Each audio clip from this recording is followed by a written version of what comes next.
अब है कि बाबा के पास दिव्य आँख हैं। हम लोग जब दुर्गा सप्तशती पढ़ते हैं, अभी नवरात्र खत्म हुआ है, तो दुर्गा सप्तशती में कुछ लोगों के पास दिव्य नेत्र होते थे। अब बाबा को भी उस तपस्या में दिव्य नेत्र आ गया है कि उनको देवी देवताओं और असुरों का परख होने लगा है, तब तो हम भी उनके पास साष्टांग हैं। देश के इतिहास में, आज़ाद हिंदुस्तान में कभी भी किसी भी एक विज्ञापन में 1,20,336 बहाली नहीं की गई। ये नीतीश कुमार की सरकार है जिसने ये किया है। एक बेरोजगारी और एक महंगाई। बेरोजगारी उनका बड़ा मुद्दा था, महंगाई उनका दूसरा बड़ा मुद्दा था। 500 रुपये सिलेंडर के ऊपर ये लोग सर के ऊपर सिलेंडर लेकर के घूमते थे। धर्म अपनाने की चीज़ है, धर्म साधने की चीज़ है, धर्म तपस्या की चीज़ है, धर्म राजनीति की चीज़ नहीं। मूर्ति बन रही है, जिस दिन मूर्ति बनेगा महीना 2 महीना के अंदर हम भी जाएंगे रामलला को प्रणाम करेंगे। लेकिन अगर उस दिन जो SC ST का बैकलॉग था, जो SC ST का बेरोजगारी का जो बैकलॉग था, अगर उस दिन रामलला के साथ साथ पूरे राज्यों में बेरोजगारी के लिए रोजगार सृजन का भी काम होता, महंगाई को ख़त्म करने के लिए सरकार किसी योजना की घोषणा करती, तो एक अच्छी बात होती। राम मंदिर, चंदन, टीका, टोपी, रुद्राक्ष, क्या इससे जो गरीब का बच्चा जो सूअर के बच्चे के साथ सो रहा है, जो गरीब का बच्चा बकरी के बच्चे के साथ सो रहा है, उसका पेट भरेगा?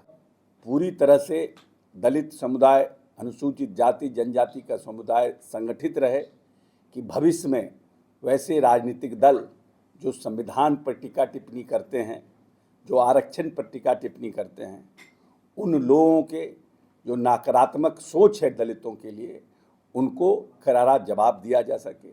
भविष्य में ये पूरा समाज संगठित होकर के वैसे लोगों के प्रति बुलंद आवाज़ को कर सके।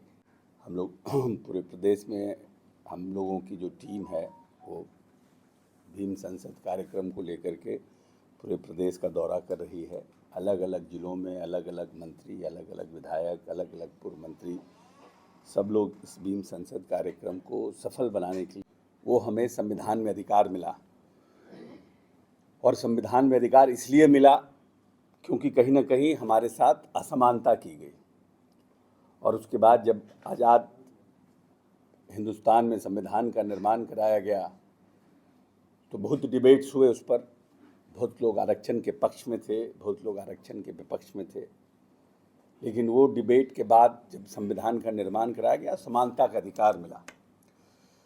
लेकिन लंबे समय से आज़ादी के बाद भी माननीय नेता जब तक नहीं आए, तब तक जो सोच, एक दृढ़ सोच होनी चाहिए थी अनुसूचित जाति जनजाति को आर्थिक, सामाजिक और राजनीतिक रूप से सबल बनाने का, वो प्रयास कहीं ना कहीं वो ताकत नहीं पा पाया था।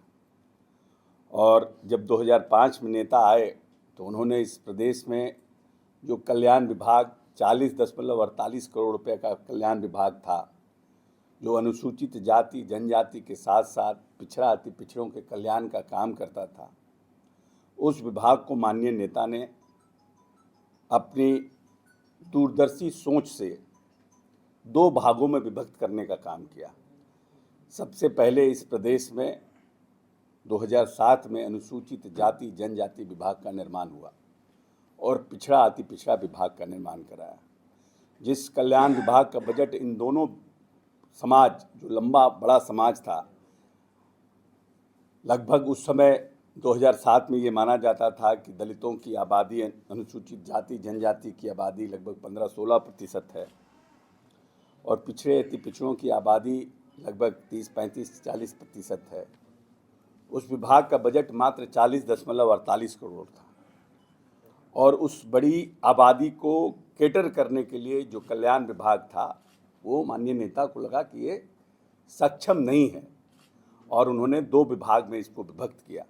और आपको जान के प्रसन्नता होगी कि आज अनुसूचित जाति जनजाति विभाग का बजट 1,882 करोड़ रुपया है।